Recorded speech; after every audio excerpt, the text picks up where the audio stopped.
ও মা, এতগুলো মাছ কে দিল এসব তোদের? কে দেবে আবার? সকাল থেকে বাড়ি নেই, নিশ্চয়ই দুটিতে মিলে দূরের শীতলক্ষা নদীতে মাছ ধরতে গিয়েছিল। মারে, আর কখনো এমন করিস না, আমরা কত চিন্তায় ছিলাম জানিস। হয়েছে, এবার মাছগুলো নিয়ে কেটে রান্না করো। মেয়ে দুটো আমার সারাটা দিন না খেয়ে আছে। অর্পা মা, যা, তৃপ্তিকে নিয়ে হাত মুখ ধুয়ে ঘরে যা। আমি মাছগুলো কেটে ভাজি করে আনছি, আজ তোরা মাছ ভাজি দিয়ে ভাত খাবি। ঠিক আছে মা। তৃপ্তি, কলপাড়ে আয়।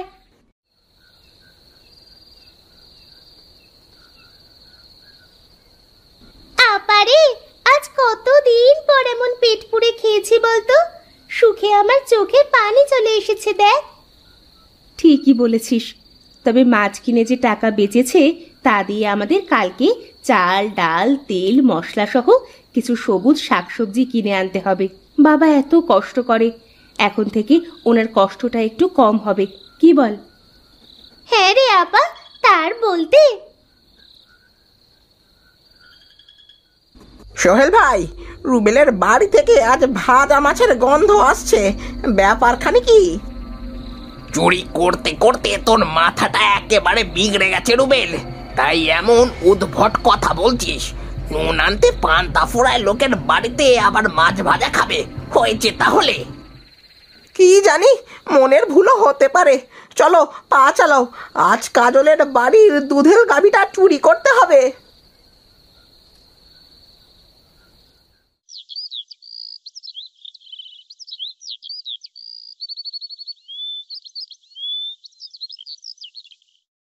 কি রে, ব্যাপার খারাপ কি বলতো?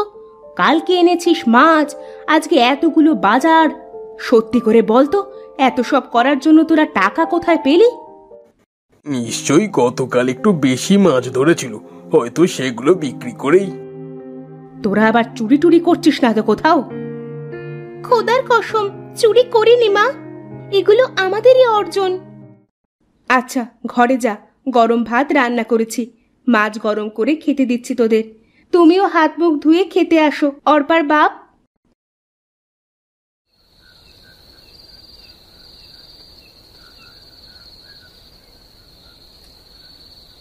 সোহেল ভাই শোনো, আজ আবারও ভাজা মাছের গন্ধ নাকে আসছে। সে তো আমার নাকেও আসছে, কিন্তু দিনমজুরের বাড়িতে পরপর 2 দিন মাছ ভাজি খাচ্ছে, বিষয়টা তো সুবিধের মনে হচ্ছে না। চলো তো দেখি, জানালা দিয়ে কিছু দেখা যায় কিনা। মা, ও মা, তোমার ছোট মেয়ে তো না খেয়ে ঘুমিয়ে যাচ্ছে, আর কতক্ষণ?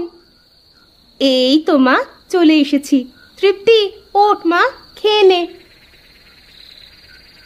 ওরে বাবা রে, আজ তো মাছের ভাজি দিচ্ছে মেয়েদের বাসনে। নিশ্চয়ই এর পেছনে কোনো রহস্য আছে, আমাদের সেটা খুঁজে বের করতেই হবে।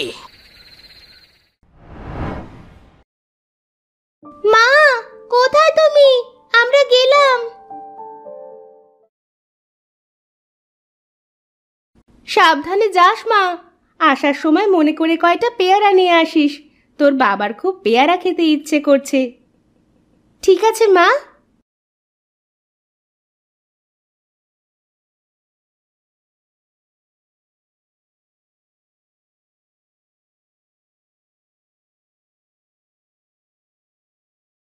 ওই দেখো সোহেল ভাই, 2 বোন যাচ্ছে, আজ দেখেই ছাড়বো ওরা কোন নদী থেকে এত মাছ ধরে। পিছু পিছু চল।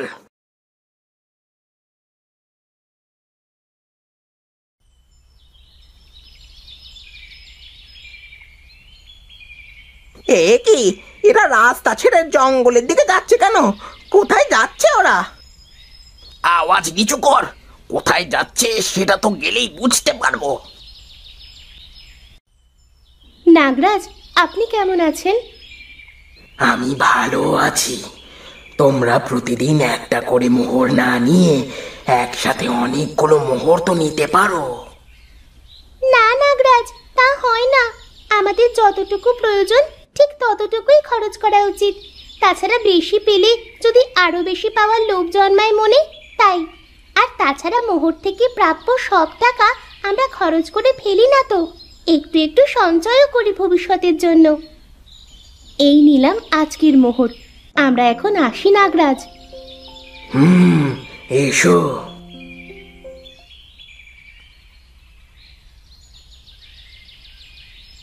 ও, এই তাহলে আসল গল্প। ওরে রুবেল, আমাদের তো গুপ্তধন হাত ছানি দিয়ে ডাকছে, এখন শুরু হবে মহা ধামাকা।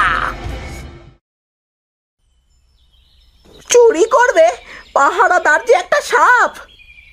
আরে রাখ তোর সাপের গল্প, মেয়ে দুটো চলে গেছে, এক্ষুনি চল। সোহেল ভাই যদি কামড় দিতে আসে?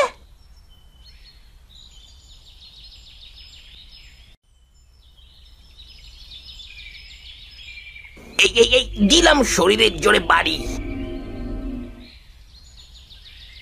ও মা, মা, মা গো, মরে গেলাম। এ কি বিষের জ্বালা গো, বাঁচাও, বাঁচাও। আপা, রুবেল চাচার গলা না? হ্যাঁ, কিন্তু আওয়াজটা তো গুপ্তধনের কাছ থেকে আসছে। চল তো দেখি কি হলো।